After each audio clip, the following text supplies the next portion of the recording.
Love collectibles? Well, this is the place to be. Welcome, everybody, to Personal FX, the collectible show. You know, a lot of people, if they want to find out the value of those collectibles, if they can't make it to the show here, they will consult a price guide. However, those price guides can be very complicated, and Judith Cat Schwartz is here to tell us the proper way to consult a price guide. She'll make it easy for us, John. Yeah. Let's take a look now at a barn in LaGrange, Ohio, which is some 35 miles outside of Cleveland, Ohio, a large farming community. Our super collector lives nearby, and he's got an incredible collection of gas globes. He's got globes from the early part of the century, some worth more than $5,000. Love those. Yes. Good. All right. All that and more is coming up next on Personal FX.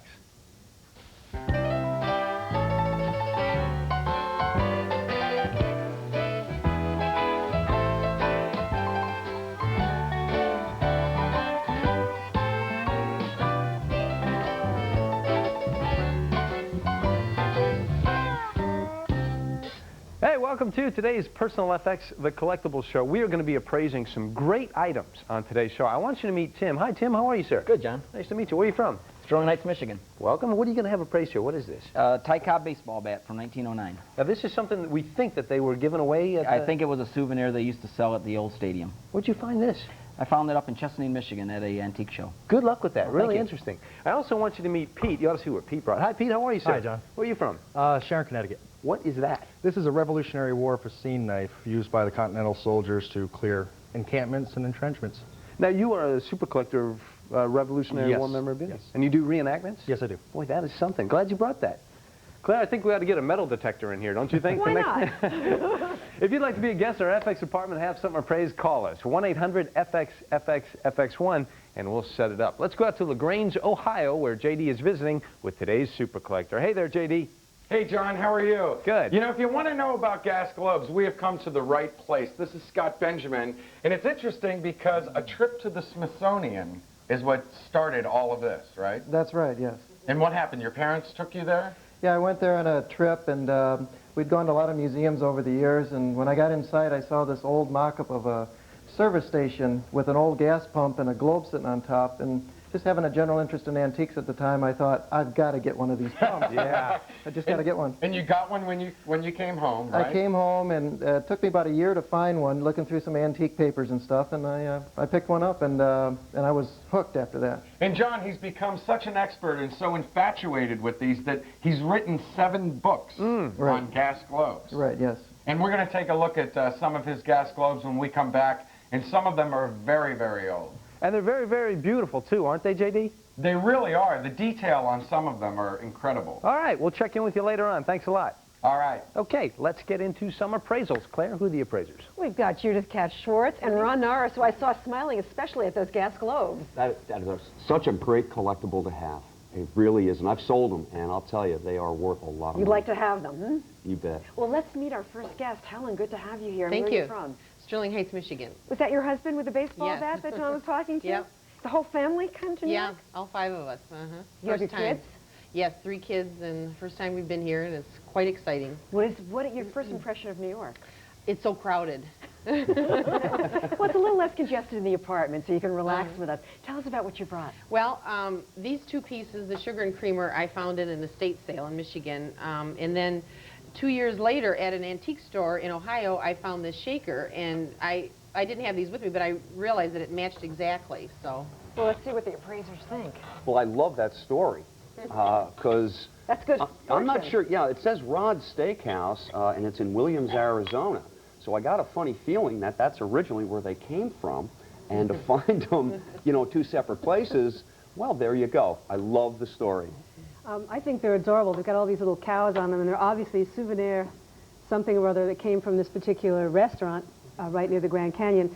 And this is something that maybe prevents them from being terribly rare, because souvenir items at places that are ongoing attractions tend to add up. A lot of people have them, as opposed to something like World's Fair, which is over after 2 years, and souvenirs from those tend to escalate in value. How old are these pieces? These look like they're from the 40s, I'd say, and Could there's be a mark 50s, on the bottom. whatever, yeah. Yeah. And this is kind of like restaurant wear, but a gift item as well that They you could could still get. be. Not all that valuable? In general, not all that valuable, no. We're What not are we looking talking? at very fine china. I think for the whole set, I think it's cute, And so I'm going to give it a cute price, but probably $25 to $35 for the I whole agree set. completely with that. If you get the pepper shaker that goes with this, you'll be making a lot more money. Oh, okay. We don't always get a cute price around here, but we give you the option of putting these items up for sale if you'd like. Yes, I'd like to. Oh, thank you so much. Hope you and your family continue to enjoy Thank New you. York. And our number to call is 212-802-0082. And Dan is coming in now. Hi. Was that your mom? Yes, it was. Oh, nice. What do you collect, Dan? Well, me, I collect amusement park memorabilia. We just had a super collector on yesterday. Yeah, I missed that. Oh, I'm sorry you did. What did you bring in to be appraised? Oh, these are two baseball pennants, Boston Red Sox and Chicago White Sox. Do you root for any of these teams? Or? Not really. Well, I have to say, I love the containers. And if you think that you have a collectible and they don't make something to keep it in, you're wrong, because they do. This, if you take a look at this copyright Bazooka on it, and Bazooka bubblegum always comes with a little cartoon in it. The character's name is Bazooka Joe, and then there's always a little offer. Save X number of wrappers, save X number of these little inserts, mail them in, and we'll send you something. Just send us 25 cents or whatever. And that's what these are. Yeah, they were sent away their, premiums. they're premiums, and they're not only baseball collectibles, they're a cross collectible, because they're an advertising premium collectible. And who put them in the container? Did you? Oh, my dad. He cut it. He was smart. Yeah. Yeah, I did a good job on it. Obviously in Chicago or Boston, you're going to get probably your highest price, but these are pretty nice. I haven't seen too many of them around, and I think that's going to really help the price on it. Normal pennants, you know, they're a couple bucks, but I Give us think the these are price gonna range. Well, I like them about $75 to $100 a piece. I don't like them that much, but I think I think they're probably $50 a piece for them. Okay. In that particular price range, these are not two teams you root for. Were you thinking of taking some offers? Yeah, sure. We'll do that. Thank you so much for being with us today. Thanks. And enjoy your time in New York. And Lorraine is going to be our next guest.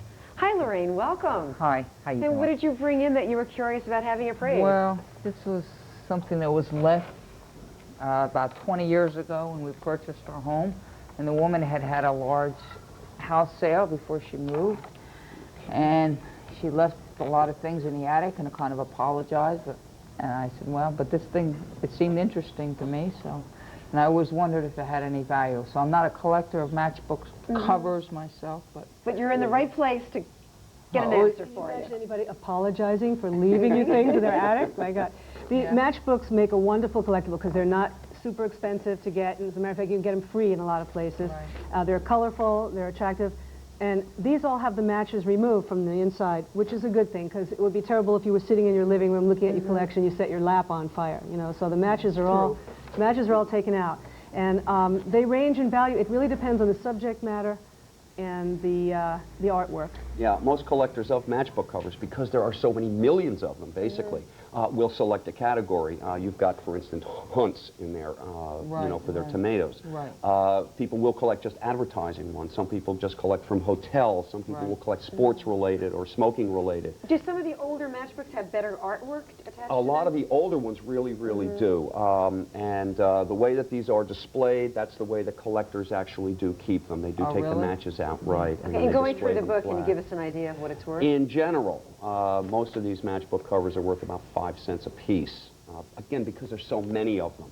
And it's rare that one is going to top $10 or $15. It has to be something exceptionally I think the rare. pin-up ones would be a good example of what would bring a higher price. Can we pin you down with the price? Well, yeah, I think so. I think you have a lot of restaurants in here, and those, of course, are given away by the thousands, so they don't have a lot of value. And I'd say for this whole book, it's probably about $50 for the book. Ron? Yeah, I'm going to be at about 5 cents a piece, and I'm going to come in about $5, I think, for the entire book. Okay, we have a little bit of a range here. It was something that's been in the attic and in your house for a while. Would you like to put it up for sale?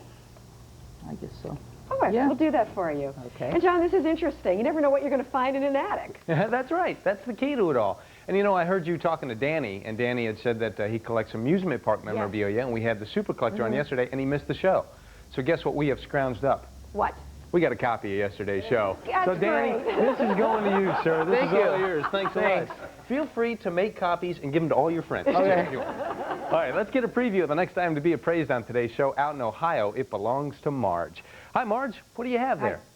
I have a glass compote I would like to have appraised. Coming up next on Personal FX.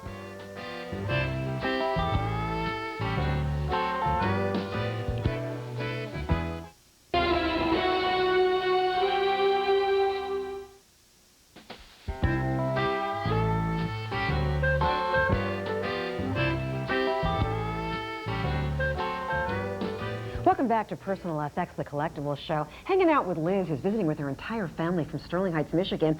And Liz, I couldn't help but notice you're going to have a Monkees album appraised a little bit later on. John, they're a little bit before Liz's time. You know about the Monkees? Yeah. How do you know about the Monkees? Well, my dad told me about them. They're a music group. Right. Well, if your dad told you about them, that's enough. And a little bit later on, the appraisers will tell you just how much this album is worth. John? Seems like back in those days, everything was named after an animal. You had the Beatles, the Monkees, that whole thing. Right. All right, let's go out to Ohio where Marge has joined us. Hi, Marge, how are you? Fine, thank you. Great. Tell us more about what you have there. I have a compote here that I purchased about 40 years ago from a dealer. I was very fascinated with the details on it. It has a lady's hand holding up the bowl with fingernails, what appears to be a little bracelet, and the inner bowl has 19 divisions in it with the houndstooth top. Marge, you said it right. Boy, that's very detailed. Let's see what the appraisers think here. Is there any mark on the bottom? Anything to indicate a manufacturer, anything like that? No, there isn't. I've looked and looked. This looks to me like the glassware answer to the lady head vase. It's a beautiful hand with the jewelry on it holding up this item. It looks to be pressed glass, molded. You can see the seam right there going down the hand. Right there. And it's kind of frosted in imitation of some of the European glass makers. How old would you say this is? I do believe this is American. It could be 30s, 40s, even 50s. As a matter of fact, they're still making very similar glass with the hand. It says 50s They are to me, reproducing though. it. I think it's something that was really popular in the 50s. And it's a very charming compote. And it probably should sell for about $50, I think. I think $50 is right on the money. Okay. Marge, do you want to take bids on that, or do you want to keep it? Well, let's give it a try. Let's see what happens. Thank you very much. We appreciate it. And that number to call in case you want to place a bid, 212-802-0082. And Liz has joined us. Liz, glad you're here today. Now, where are you from? Sterling Heights, Michigan. Oh, okay. Now, tell us more. You got this from your dad, is that right? Mm-hmm. Okay. Have you ever heard of the Monkees? Do you know anything about them? Yeah, I heard their songs. Yeah, pretty good.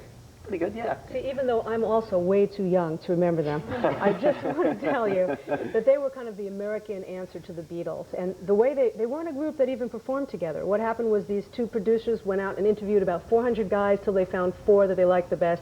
And none of them had acting experience except for this one, who had been circus boy on television. And they put him, it was really a television show. It wasn't really a singing group. And even later on, even though they had 11 top hits and 6 of them were gold, they admitted that they didn't even play their own instruments, that studio musicians did it. So it wasn't really for their music. They were known for the television show.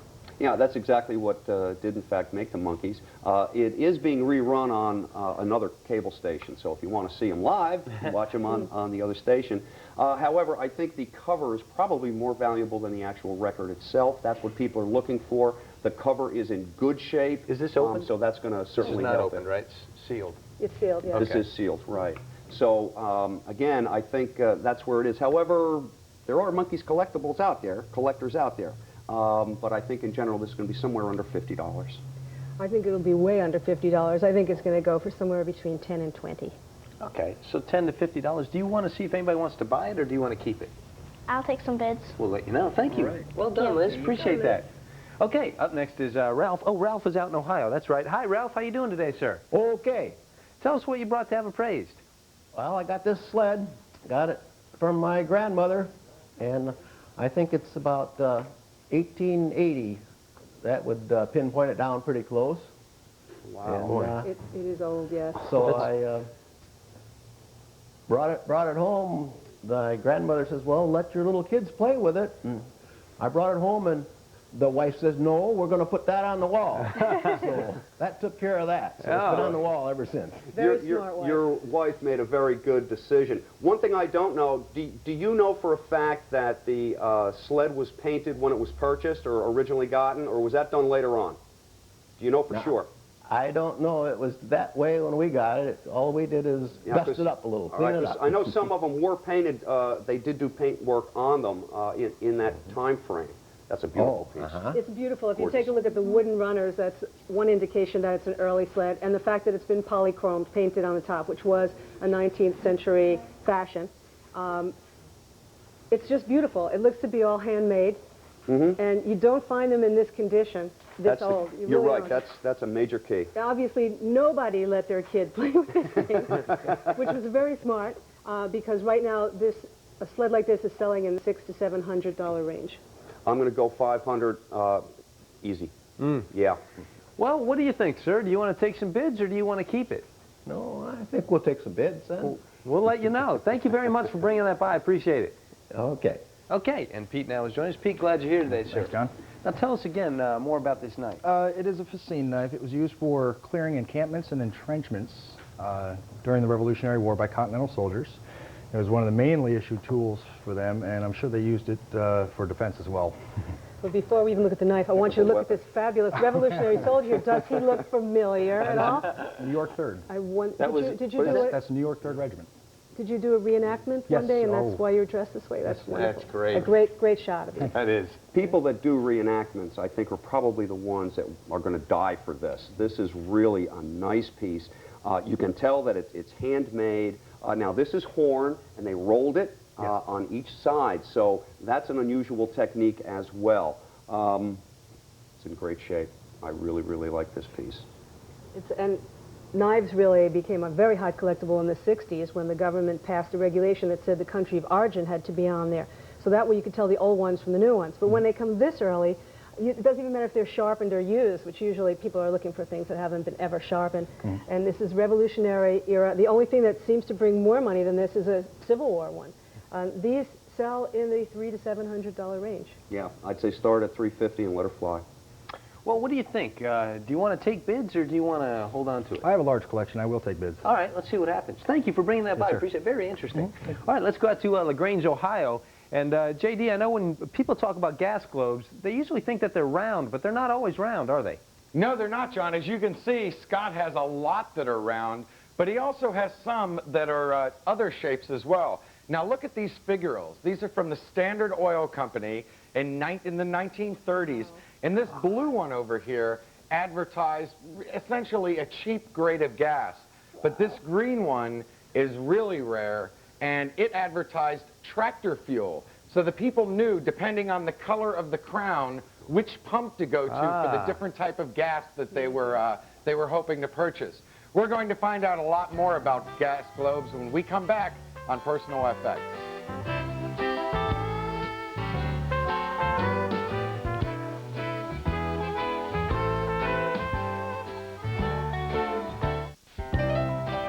Did you know a Texas gas globe in the shape of a fireman's hat sold for $16,500 at an auction in Oil City, Pennsylvania? Isn't that great? That is. That's an expensive gas globe. $16,500. Something. Yes, well, we have some items up for sale that aren't quite as expensive. That's right. Let's tell you about them, starting with the Wallace China set. It's a creamer, sugar, and shaker. They're souvenirs from a restaurant. Dates back to about the 40s or 50s with an appraised value of $25 to $35. We also have the baseball pennants. There are two of them, Boston and Chicago White Sox, $50 to $100 each. They're premiums from Bazooka bubblegum and hard to find. We also have the matchbook covers. Now, the collectability depends basically on the subject matter and the artwork, so you're looking at about $5 to $50 for the entire book there. And out in Ohio, we have the glass compote. Now, this is pressed glass, probably from the 1950s, and that was appraised at $50. And Liz brought in a Monkees album. The cover is in good shape. It hadn't been opened up yet. That's right. Worth $10 to $50. The cover is worth more, actually, than the record itself.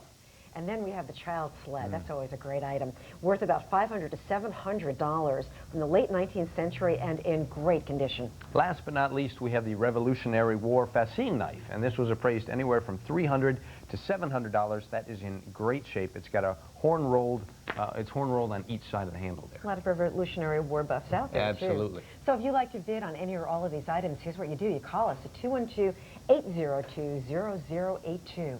I never realized, John, gas globes could be that expensive. Oh, yeah, and they're so nice to look at. They're just the quality on those. So let's go see some right now out in LaGrange, Ohio. J.D., take it away. Hey, John and Claire, we're back here with Scott Benjamin, and he really wants to get his hands on that Texaco fire hat, huh? Yeah. What would you pay for it? Whatever. I mean, Really? 10, 12,000, and I could either, if I could afford it at the time, I'd keep it. If not, I would sell it, and I could still make some money on it. That would be the capper of a collection like this, huh? Pretty much so, yeah. Now, when were gas globes produced and used regularly? They came out, from what we can determine, about 1912, and they started phasing them out in the 1950s. Some companies use them through the 70s, and very few in the 80s, and there's one company that's still using them today, Dixie Oil out of Tiffin, Georgia. Really? Yeah. All right, now we had mentioned that a trip to the Smithsonian is what started this, and this Texaco globe was the first one, correct? Exactly, yeah. After looking for about a year, coming back from the Smithsonian, I found an old gas pump, and this was on top, and what got me started, the guy told me, he said, don't ever break this, you'll never find another one. And that just rang in my head for years. And tell us how you can date these by the materials and the design of the globes. Okay, there's 4 basic styles. This is a one-piece globe. These are the oldest, from about 1912 to about 1931. This is a metal frame globe with glass inserts, roughly mid-teens through the mid-30s. Then we have this glass one here, which is a glass frame with glass inserts. And you're talking about 1928 through the 1940s. And then the last style would be the plastic frame with glass inserts. They were used all the way back to 1932, but basically you're talking the 40s, 50s, and 60s for those. Wow. Yeah. Now, why is this one, this one so rare? It's the only one known. It's Pure Oil Company, which is a major company. It dates to about 1914, and the lettering is etched right into the glass. So you've got something that's very, very old here. And it's rare. Is it rare to find them etched? Yes, it's rare to find them etched, and it also has a picture on it, which makes it a little bit more desirable. Okay. Now tell us about this one, the High Speed.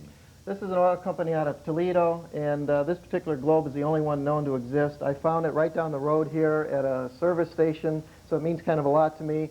And the station is now an auto parts store, and I go by it almost every day. So it just, if something's got a story to it, it's just a little bit more exciting. Yeah. You know? Now, we had mentioned the Texaco Fire Hat Globe, Right. 17,500. Right. These are pretty valuable, right? Yeah, these can go from maybe 2,000 to 4,000 a piece, and this is an older etched Sinclair aircraft globe, and this came out about 1925, and then this one came out about 1927, and this is the baked-on one-piece version. This was Sinclair's answer to high-test gasoline in the mid-20s when they started putting airplanes and things on them to signify power, stuff like that. Wow, that's great. That and is. this again, now this is, you said this was etched or baked on? This is etched into the glass, and this is baked onto the surface of the glass. Wow. Okay. Amazing. Now, tell us about the Sinclair oil ones here.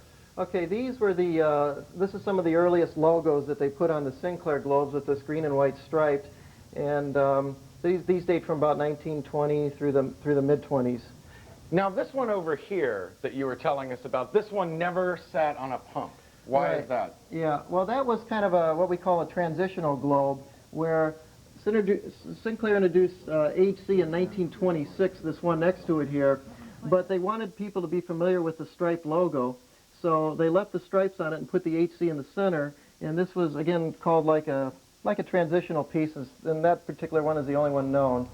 And HC stands for what? It actually stands for Houston Concentrate. Some of the marketing people at the time dubbed it high compression, but it actually stood for Houston, which was their new refinery in 1926, and that's what it stands for. And John and Claire, hey, look back here quickly. This is a mistake. Look at that one. See how the HC is backwards? Right. Yeah. And you said it's rare that something like that would exist. Yeah, Would- exactly. Normally they would have thrown something like that in the bin and remelted it and made another one. So. Now, and earlier I showed you the crowns over here. Now, these are not figurals, but they're obviously not round. Tell us about these. For lack of a better term, we call these shoebox globes, and they sat on just a particular type of pump with a rectangular fitting, a little bit different than regular globes. And this company, Tidal, which later became Flying A, was one of the only companies that used these. Wow. Well, Yeah. What was I that? was going to say about 1930s through the 1950s. All right. Yeah. Thank you very much, Yeah. Scott, for educating us about gas globes. Thank you. Thanks. Boy, educating is right. Scott, you know so much about this. Do you work in the oil industry?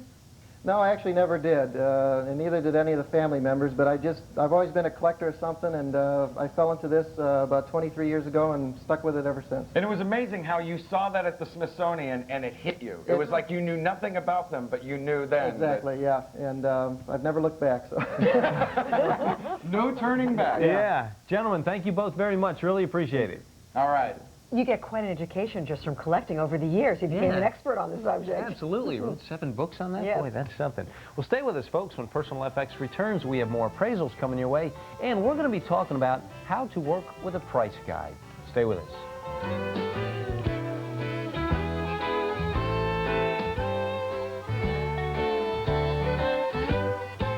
And we are all booked up. But we're not booked up yet in Tampa, Florida. We're heading there July 21st through the 25th. And for those of you who live in Wichita, Kansas, we'll be heading your way July 28th through August 1st. So, if you're interested in booking yourself on the show, give us a call at 1-800-FXFXFX1 if you're a super collector or you have just one item that you'd like to have appraised. But joining us right now in the rec room, Pam and Tim, father and daughter from Michigan. Hi. Hi. Pam, first time in New York. What do you think? It's nice. Yeah, you like it? Yeah. Good, I'm glad. And what would you like to have appraised? About a year ago, I found this 1984 Olympic Eagle. I got it because I was born in 1984, so I thought it was kind of cool. How perfect. Yeah. Cool. Olympic memorabilia is very, very collectible.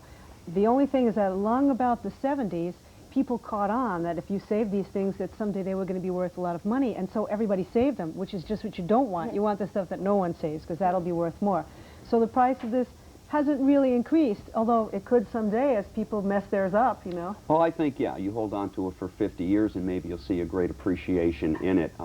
In general, stuffed animals, I find about $1 a piece. That's for a normal stuffed animal. But this is an Olympic collectible, and it is, that area of collecting is getting better and better. Now, you bought this, and what'd you pay for it? $12. Okay, $12. I don't think you made a mistake in spending $12 for it.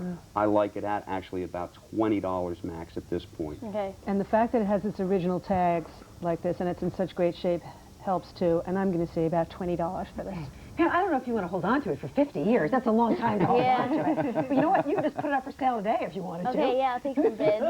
That's a better alternative, right? Let's see what the dad brought in. You have your baseball bat.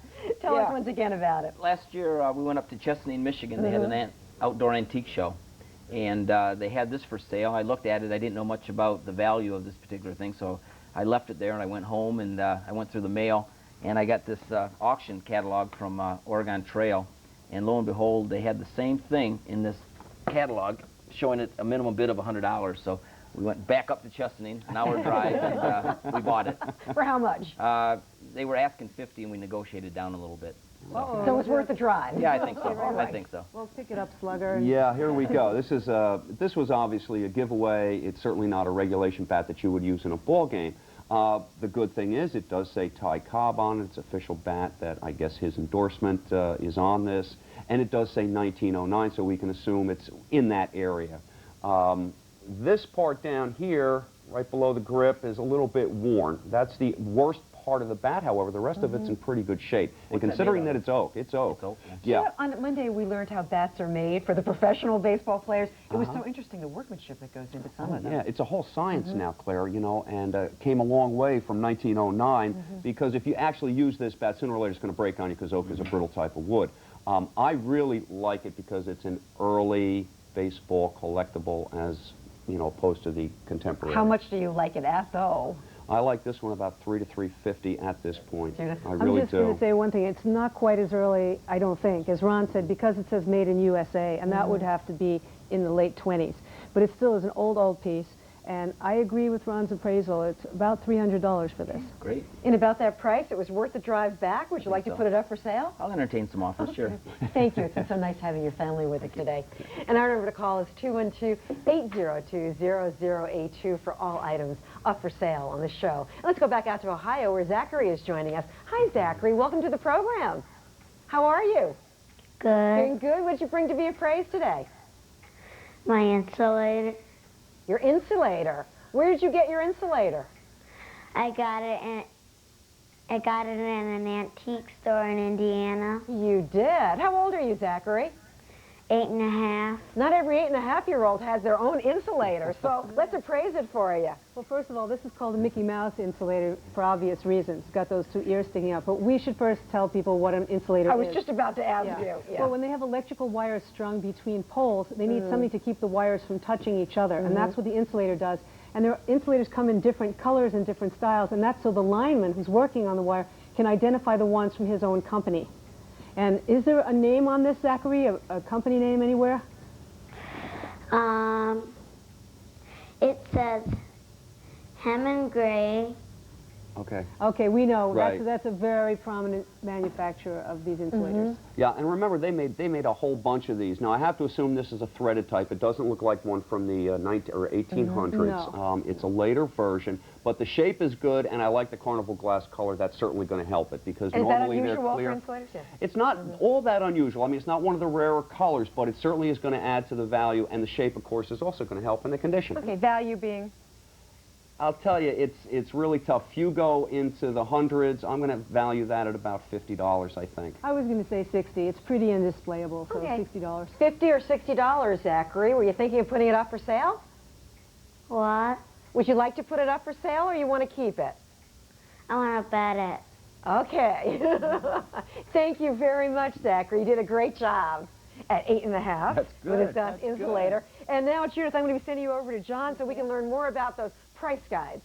Claire, you mean at 8.5 you didn't have an insulator? No. You know, it sounds simple. People want to know what the value of their item is, and you go to a price guide and you look it up. However, these things can be very complicated, and the thing to remember with price guides is that it is a guide. It is not a Bible, and so with a guide, there's a lot of intangibles, and here to fill in all the blanks with this is Judith Katz-Schwartz. And Judith, I wanted to ask you, when it came to these price guides, where do they get the prices for these in these books? Well, different people get the prices in different places. That's why it's important to read the introduction, where the author of the book should tell you how they establish the prices. Well, sometimes these people have been known to get it off the internet, or they'll go to a garage sale. Is that right? Well, that's one of the ways to go out in the market and see what actual prices people are realizing. Another way is to have experts, call in experts and tell them to appraise things and put their opinions in the book. And different books do it different ways. Now, you mentioned the introduction, and that's really the first thing people should do. They should go to the introduction if they get a price guide. Yes, because otherwise you don't know how the book was intended to be used or what kind of information you're going to get in this book.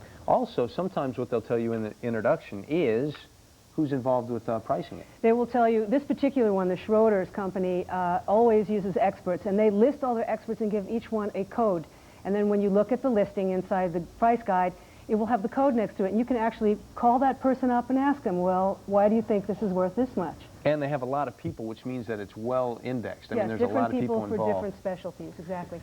Also, when it comes to using a price guide, you should know about the condition of your actual item. For instance, this is a comic book, but we look in a comic book price guide, and there's different conditions in here. Yes, and the condition can be a very subjective thing, and that's why it's also important to read the introduction, because if they have a listing that says excellent, very fine, fine, you don't really know what that means unless you look in the front of the book and they say, here's the definition of fine, no creases, no rounded edges, etc., etc. Yeah, not all the price guides have the different conditions as they've used in here. Some of them are fuzzy. It can cause a lot of confusion, for instance, with this item right here. Yes, now that's an acrobat toy. It's made in Japan from the 30s.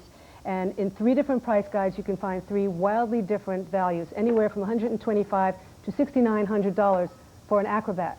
Well, I know that has happened to us here. We have 3 price guides with 3 different numbers just for this one item here. Yes, and you may not be talking about exactly the same item in each price guide because sometimes they're not fully descriptive.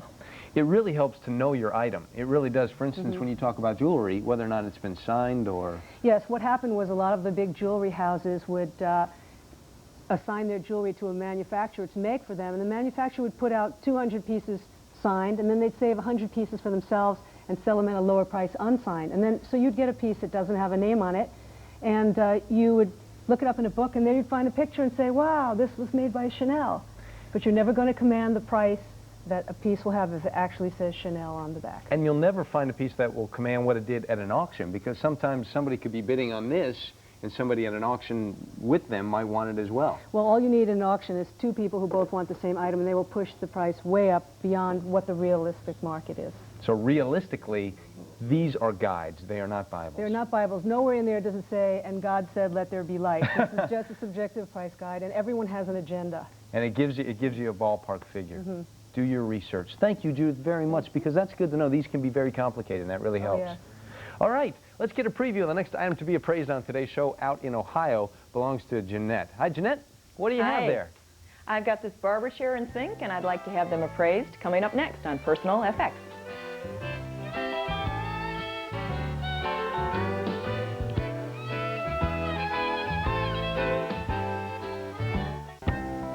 Super Collectors this weekend, Saturday, 3:30 at Eastern Pacific Time, and then Sunday we'll do it again, 7 a.m. Eastern Pacific Time and 3:30 Eastern Pacific Time. And of course, if you live in the Central Time Zone, it's an hour difference. So make sure you check it out. Welcome back to Personal Effect. You know what my price guide is, my best price guide? What's that? My pocketbook. How much can I afford? Right. That determines that for me. That's right. Let's tell you about the items that are currently getting bids, starting with the Wallace China set. Worth $25 to $35. It's a creamer, sugar, and shaker. Souvenirs from a restaurant back in the 40s or 50s. We also have 2 baseball pennants. One Boston, one Chicago White Sox, $50 to $100 each. They are premiums from the Bazooka bubblegum and hard to find. And then we have the match book covers. They're not all that valuable. Put together, we're talking $5 to $50. Collectability, that depends on the subject matter and the artwork. And then we saw the glass compote that has an appraised value of $50, pressed glass from the 1950s. We've got the Monkees album also getting bids. The cover is in good shape, and the cover is worth more than the record itself. Right there, you're looking at that unopened item at about $10 to $50. We also have the Child Sled out there in Ohio, and this is from the late 19th century. Great condition, and that was appraised anywhere from $500 to $700. Then we've got the Revolutionary War fascine knife. This is in great shape. The handle is horn-rolled on each side, $300 to $700. Of course, Pete's got his picture in there, so maybe that goes up in value a little bit, I would think. A good picture. Gosh. And we have Sam the Olympic Eagle stuffed animal, and this is from 1984, and this was appraised at $20. Great shape, and that will increase in value. And last but not least, the Cobb baseball bat. It's an old bat. It was a giveaway in the late 1920s, made of oak. You don't want to play with it because if you hit the ball, could crack the bat. Worth about $300 to $350. But if you do want to make a bid, it's not too late to call us at 212-802-0082. Seems like on this show we have appraised everything but the kitchen sink until today. So we're going out there right now to Ohio where Jeanette has joined us. Hi, Jeanette. How are you? I'm doing great. How are you? Great. Tell us more about what you brought. Really interesting. Well, this chair is probably from the 1920s or 30s, and it's rare green porcelain. It's by the Theo A. Koch's company out of Chicago. And we pulled it out of a barber shop in Cleveland about 25 years ago. And he was very proud of his sink. He charged the same for the sink as the chair. Oh, is that right? So the sink and the chair. Interesting. Look at that. What do you two think of that? Good looking. I've always wanted to have one of those, but in a New York City apartment, you never have the room. I can just imagine filling that sink with ice, putting your bottles of beer or something in there, and leaning back in the chair and watching TV. And it's in pristine condition. It's beautiful. That green porcelain, the green leather, it really looks like the 20s to me. Yeah, that leather, it looks like it's in great shape. Jeanette, is it? Is there a little tear in there, maybe? Well, you know, it was baby-proof for the first 2 kids, but by the time the third came around, he poked something. So there is a little hole in the seat. Okay, well that can be fixed, and if you have to get it professionally restored on that piece, I certainly would because it's worth it. The sink, standing on its own, isn't worth all that much, but the sink compared with the chair, now the sink is going to increase substantially in value because they do match. And that barber chair is a real nice find. And you're saying it is worth getting that repaired? I would believe, yes. I would definitely get that professionally restored, yes. And even separately, I mean, the chair by itself should sell for about $2,000. And the sink is probably another $200 to $300. $200 to $300 on the sink. Yeah, I'm going to go $2,000 definitely on the chair. Could go a little bit higher, and the sink I'm going to go because it matches $500 to $750. All right. Well, Jeanette, what do you think? Do you want to take bids on these, or do you want to keep them? You know, I'm going to keep them because every time we've been really broke, it's like, well, we could sell the chair. We never have, so might as well stick with it. You can always keep them. That's right. Thank you very much. Appreciate that. Just think prosperity and hold on. That's right. Very good looking. And turning to our mailbag, we have a letter from Paul who writes to us from Clearwater, Florida. And Paul says, enclosed are photographs of a pipe and a stem. I believe the beast to be 150 to 200 years old and of the Native American design. There are 10 bronze effigies on the pipe that are 2 inches each. The stem is 22 inches long and believed to be ash wrapped in snake skin. The bowl is 2 inches by 2 inches and made of pot metal. Like some information. Well, this is a Plains Indian piece. Those effigies are antelopes, gazelles, and that's the plains. That's the kind of animals that Indians on the plains hunted. It's beautiful. It is very old. I wouldn't doubt that it would be 150 years old. I'm kind of puzzled because of the shapes and the fact that you have pot metal and bronze, and I don't think American Indians used it all that much. It looks more African to me, and that throws me for a loop because it looks like to me somebody just put this thing together. That's what it looks like to me. And maybe it's because I've never seen anything quite like it. It is very unusual. How do you go about then appraising and putting a value I'd on really it? have to get some hands-on and really check it out, and number one, check that snake skin out. If it's Native American, if it's African, what kind of price range are we talking? Well, I think it'd be, I don't know. I have to really look at it hands-on. I just don't know. I think you've got too to puzzling. take it to a place like the American Museum of Natural History, but if it is a Plains Indian piece, it's probably about $200. Okay, but take it to a museum to get Yeah, some I'm just going to back research on it. off because it just confuses me too much. Okay, let's be honest about that. Paul, some good advice for you. Hope you take it up. Got a letter in from F.R. Fisher in Indiana, and F.R. Fisher writes in, please find photos of a pair of plaques. Now, they are made of plaster and measure 13 inches by 11 inches, and the backs are marked Lucas Ware. Both are profiles of a man and a woman, and would appreciate anything you can tell me about them, and I would consider bids. Okay, they're nice, but it looks like basically giftware, plaster-type giftware. Yes, and they're in wonderful shape, and the colors are beautiful, but it does look like giftware. Yeah, $20, $30 for the pair, maybe. Okay. Yeah, I would think. Maybe a little more, maybe 50 for the pair, but that's the top. All right. There you go, F.R. Fisher. Thank you so much for writing in. We'll let you know about those bids. And our next letter writer, Lawrence from Council Bluffs, Iowa, is on the line right now. Hi, Lawrence. Welcome to the program. How are you doing? Oh, I'm doing real good. How are you guys doing? Very well, thanks. You wrote us about your cookie jar, so please tell the audience all about it. Okay, I got this cookie jar at a garage sale a couple of years ago. It's called a Henny Penny. It doesn't have any markings on it, but I also have the box that it came in. It's made by the Cookie Jar Company of North America Ceramics Incorporated in Sun Valley, California. And you wrote us it's 12.5 inches high and in good condition, so let's appraise it for you. All righty, thanks. If you take a look at the zip code on there, you'll know that this is not a really old piece. It can't be any older than the mid-60s. But it is unusual to have not only the cookie jar, but the box. Yeah. And they're both very attractive, if not very old. Were there Henny Pennies done earlier? No, well, there certainly were hen cookie Hen jars, cookies, but okay. I don't think anyone was ever given the name Henny Penny. Right. They don't make cookie jars. This company doesn't make cookie jars anymore. And I think you're right. I think it's from the 60s. And again, the box, I don't know. Isn't that wonderful? I like the box maybe a little bit more than the box is cookie jar. Yeah, the cookie Yeah. jar's pretty, but the box is fascinating. Yeah, I think So what are we with the talking? box, I'm going to go about $100 with the box. 100, 125. You got it at a garage sale for how much? Well, it was only a few dollars, and they threw in the box. So would you like to put it up for sale? Yes, I would. Oh, we'll be happy to. Thank you so much for being with us today. All right, and thank you. Once again, those garage sales pay off, John. And those boxes. It always comes down to the boxes. All right, stay with us, folks. You know what's coming up next. It's the big bids.